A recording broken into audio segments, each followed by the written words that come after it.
The air that day tasted like metal and dust. I remember because my throat burned when I swallowed. My daughter had called me the night before. Her voice had that forced brightness I'd learned to hear through, too light, too even. "Come for tea, Papa. It's been too long." So I went. I hadn't seen her in 3 months. Marriage had turned her quiet, obedient. Her laughter, the one that used to fill my house, had become something smaller, something rehearsed. When I arrived, I didn't find her in the house. I found her outside, under a tarp. The sunlight cut through in fractured patches, baking the air into something unbearable. She was crouched over a small stove, stirring a pot. The fabric above her sagged from the heat. Her hands trembled as she worked. I stood there, silent, watching the daughter I'd raised to be fearless cook like a servant in her own yard. Then he walked out, her husband. He smiled, polite but dismissive, the way a man greets a worker instead of family. "Mom," he said, as if the word were a test. It's her duty to adapt. My daughter didn't look up. She didn't move. She just kept stirring, as if even breathing without permission would make things worse. Something inside me cracked, quietly, like a branch under snow. He talked about tradition, respect, obedience, words people use when they want control, but not accountability. I nodded, said nothing, watched him speak with the ease of a man who thinks he owns the silence around him.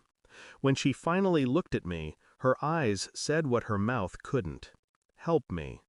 I ate the food she brought. I smiled when he spoke. I waited, because anger, when used too soon, only burns the wrong person. After lunch, she handed me tea with both hands. Her knuckles were red, scalded. I noticed the bandages hidden beneath her sleeves. He noticed me noticing. He laughed softly. "She's clumsy in the kitchen. Still learning. Still learning." I wanted to ask, learning what? Humility? Submission? Silence? But I didn't. I just looked at my daughter and said, "You've done well," and I meant it differently than he thought. That night I sat in my car outside their gate long after the lights went out, and for the first time in my life I felt something colder than rage. Patience. The next few weeks I started observing. Small things first. I visited unannounced, brought fruit, small gifts, excuses. Every time she seemed thinner, quieter. Every time he was there, answering for her. When she spoke, she looked at him first. Control doesn't always look like violence. Sometimes it looks like politeness sharpened to a blade. I checked records, property titles, bank accounts. He'd transferred everything into his name within the first 6 months of marriage. He'd isolated her from her friends, even changed her number. I hired someone, discreetly, to follow him. 3 days later, I received photos. He wasn't spending his nights at home. There was another woman, younger, free, laughing. He'd built my daughter a prison and another woman a paradise. I sat in the dark that night and planned. Not out of rage, out of necessity. Because a man like that doesn't understand confrontation.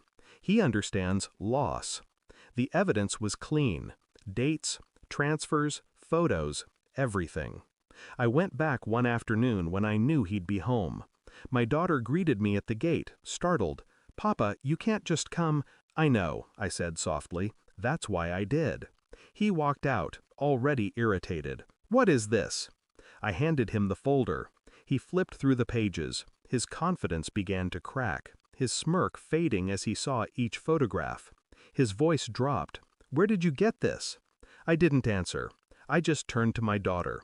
"Pack your things." He stepped between us, blustering about family honor, about misunderstanding. I looked at him once, long enough for him to realize I wasn't bluffing. "I'm taking her home," I said, "or I take this to the police. Your choice." Silence. Then, for the first time, he stepped aside. She didn't argue, didn't cry, just packed what she could fit into one bag. As she walked past him, he said, low and venomous, "She'll come back." I smiled. No, she won't. We left without looking back. I didn't need to.